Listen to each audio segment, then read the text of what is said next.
Cheers.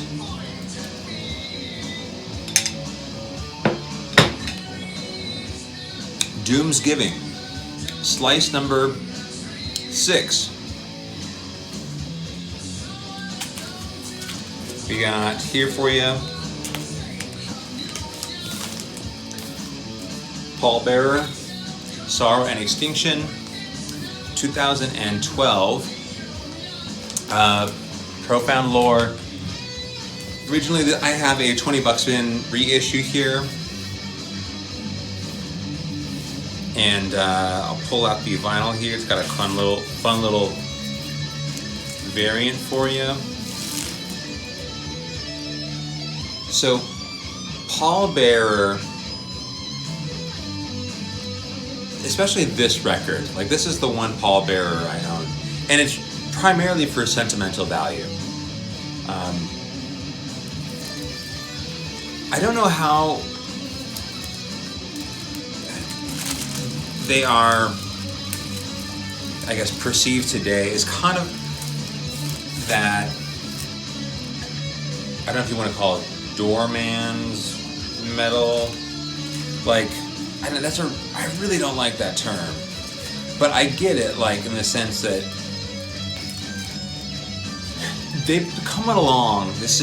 So I think they had a demo in 2010, and they sort of catapult onto the scene with this release and in 2012, and really strike at a time that it's interesting to think about, like, if people were really hungry for it, or if they just kind of put out a record and it worked out well. But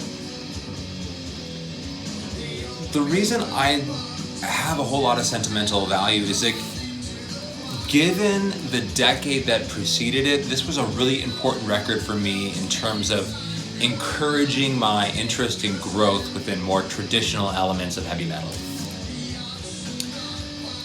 To come out of a decade where you had bands that were sort of flirting with that doom and sludge with post-metal or post-rock sort of elements into it, drone, like the Neurosis influence that turned into Isis and Cult of Luna and Pelican and Ohm and Sun and Hisu or Jesu, the Justin Broderick project.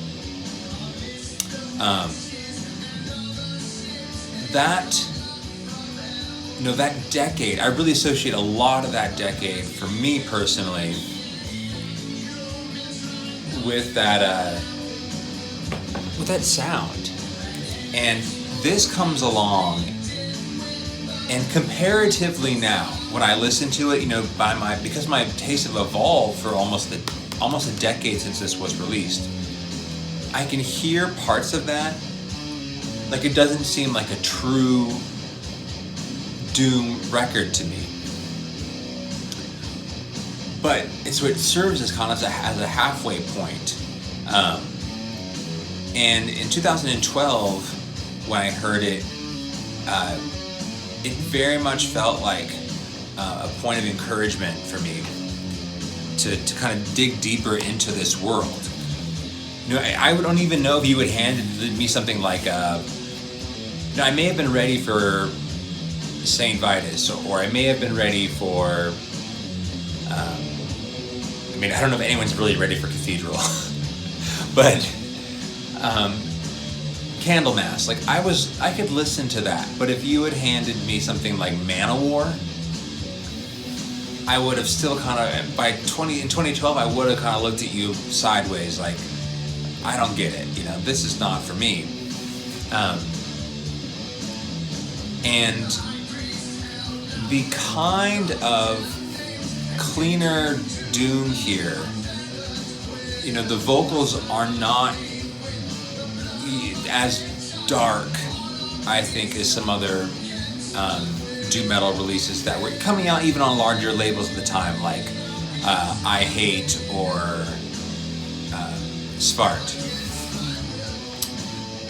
Like this, Profound Lore, was doing a lot of death metal at the time, and Funeral Doom, but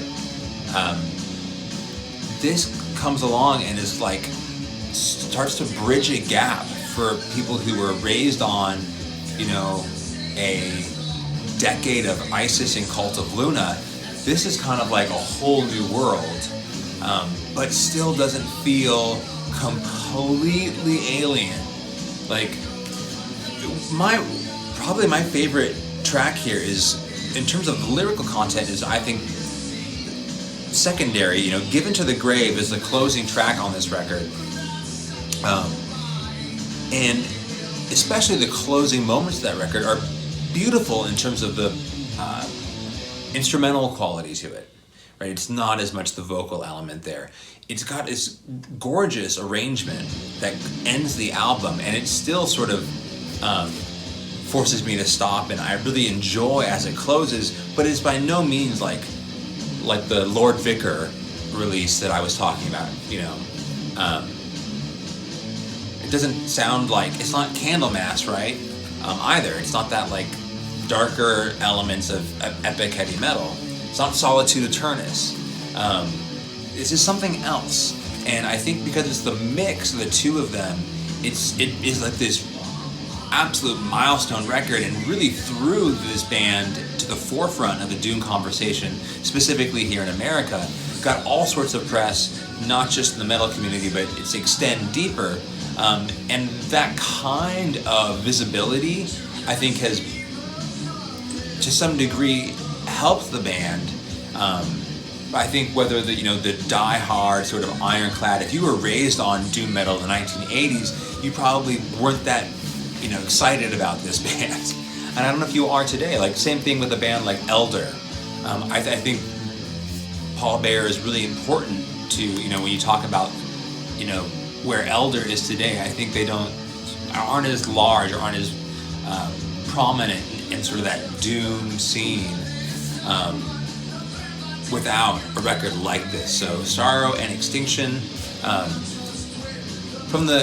have a much better pair of speakers now than I did back when I first heard this record, and the acoustics here that begin it to when the guitars just sort of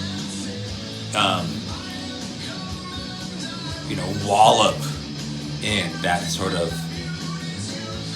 every restraint in the early part of this record, sort of the dam breaks and the doom just drops in. It's one of those things like where I remember listening to that, and it still holds true almost a decade later. So really dig this. It's the one Paul Bearer I own.